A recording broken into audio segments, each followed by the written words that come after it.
sir có ven theo tố liên ruột hồi là ca hầu ni cái thấy ngơ mồ dán tin cái nồi tô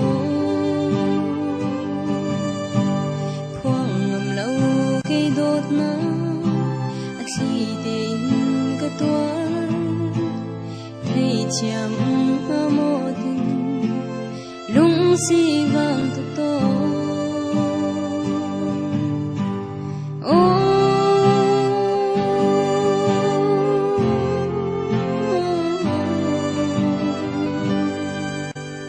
cần mịt ai từng gió ní mir dìm dìm nuôi thơ cái lùng sắc tóc tô nè ý gian mong tiếng khi đến cây đốt na khi để thấy đinh lên nằm lâu chân lung chung cần khuôn theo tôi lên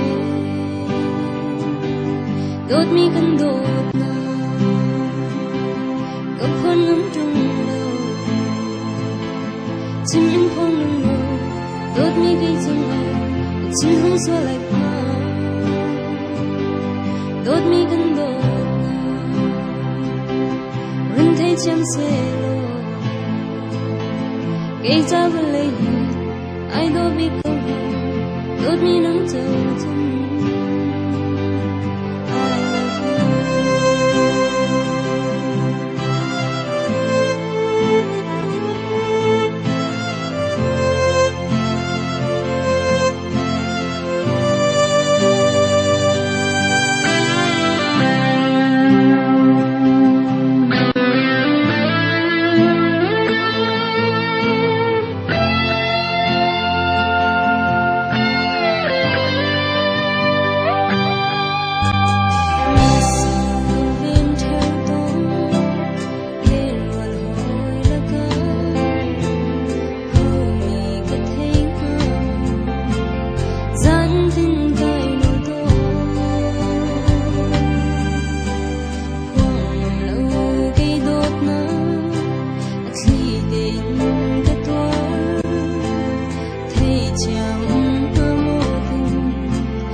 si vang thật to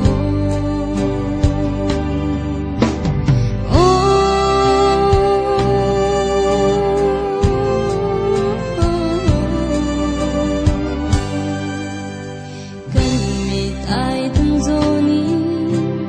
mir dìm dìm nuôi thơ cái lùng sắc tóc tô nè ý gian mang tiếng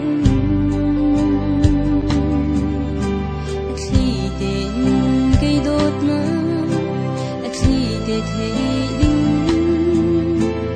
lên nắng lâu chân lung chung cần khuôn theo tôi nên đốt mi cần đốt đốt khuôn ngắm trong lâu chim in khoang nắng lâu đốt mi cây trong lòng chim không xóa lại qua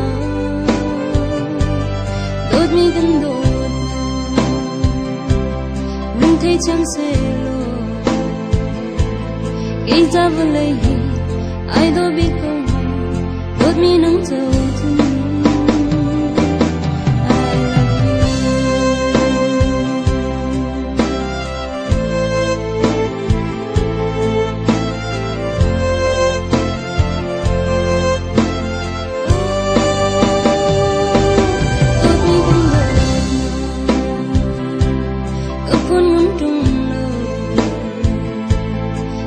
khoang nắng lô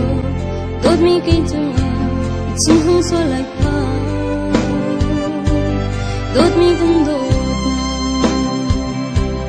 rừng thấy chăm xe lô